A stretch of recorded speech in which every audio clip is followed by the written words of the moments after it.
Hi అండి, welcome back to my channel Padmaja's kitchen. ఈరోజు ఎన్నో ఆరోగ్య ప్రయోజనాలు ఉన్న ములక్కాయలతో ములక్కాయ టమాటా రసం ఎలా చేయాలో చూద్దాం రండి.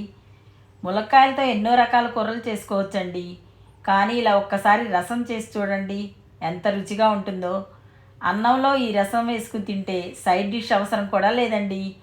అలాగే చేయడం కూడా చాలా ఈజీ, 10 మినిట్స్లో చేసుకోవచ్చండి.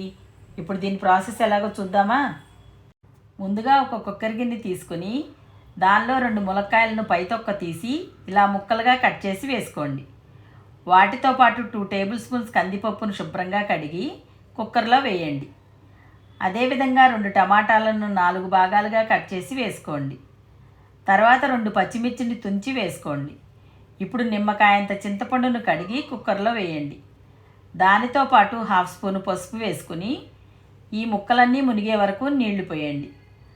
తర్వాత గుప్పుడు కొత్తిమీర కాడలతో సహా వేసుకుని 1/2 స్పూన్ అల్లం వెల్లుల్లి పేస్ట్ కూడా వేసుకోండి. ఇప్పుడు కుక్కర్ మూత పెట్టి 5 to 6 విజిల్స్ వచ్చే వరకు ఉడికించండి. కుక్కర్లో ముక్కలు ఉడికేలోగా మనం రసంలో వేసే పొడిని తయారు చేసుకుందామండి.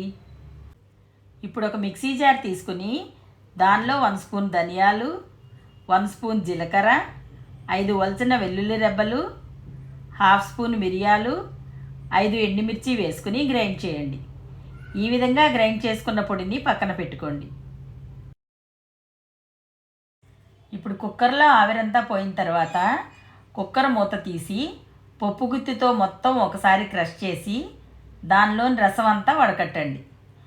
తర్వాత మెత్తగా ముక్కలన్నిటినీ మెదిపి ఫిల్టర్లో వేసుకుని దానిపై 1 గ్లాసు వాటర్ పోసి గరిటెతో నొక్కుతూ ఫిల్టర్ చేయండి.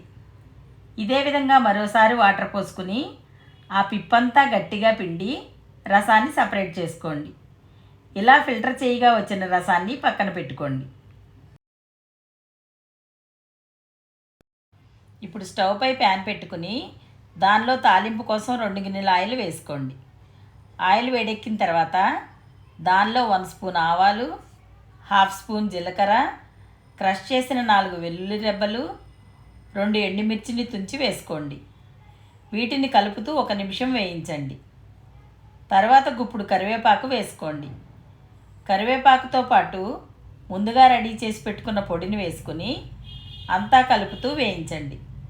కరివేపాకు దోరగా వేగిన తర్వాత దానిలో 1/2 స్పూన్ ఇంగువ వేసుకోండి. రసంలో ఇంగు రుచి చాలా బాగుంటుందండి. ఇప్పుడు అంతా కలుపుతూ మరో నిమిషం వేయించండి. ఇలా వేగిన తర్వాత దానిలో మనం ముందుగా రెడీ చేసి పెట్టుకున్న ములక్కాయ రసం వేసుకోండి. ఇప్పుడు దీనిలో 1.5 స్పూన్ సాల్ట్ వేసుకుని రసంలో సాల్ట్ అంతా కలిసేటట్టు బాగా కలిపి 2 నిమిషాలు మరిగించండి. ఇప్పుడు ఒక మిక్సీ జార్లో గుప్పుడు పచ్చి కొబ్బరి ముక్కలను వేసుకొని కచ్చా పచ్చా గ్రైండ్ చేసుకోండి. ఇలా గ్రైండ్ చేసిన కొబ్బరి పొడిని రసంలో వేసి మరిగించండి. దానితో పాటు గుప్పుడు కొత్తిమీర వేసుకుని అంతా ఒకసారి కలిపి దించేయండి. రసం మరీ పలచగా లేకుండా ఇలా కొంచెం చిక్కగా ఉండేటట్టు చేసుకున్నారంటే అన్నమంతా ఈ రసంతోనే తినేయచ్చండి. అంత రుచిగా ఉంటుంది. అంతేనండి, కమ్మనైన రుచితో ములక్కాయ టమాటా రసం రెడీ అయిందండి. సింపుల్గా 10 మినిట్స్లో చేసుకునే ఈ ములక్కాయ టమాటా రసం చాలా రుచిగా ఉంటుందండి. పిల్లలు కూడా ఇష్టంగా తింటారు. ఎన్నో ఆరోగ్య ప్రయోజనాలు ఉన్న ఈ ములక్కాయ రసాన్ని తప్పకుండా ట్రై చేసి మీకు ఎలా వచ్చిందో కామెంట్ చేయండి. మా వీడియో మీకు నచ్చినట్లయితే లైక్ చేయండి, షేర్ చేయండి, సబ్స్క్రైబ్ చేయండి. Thanks for watching.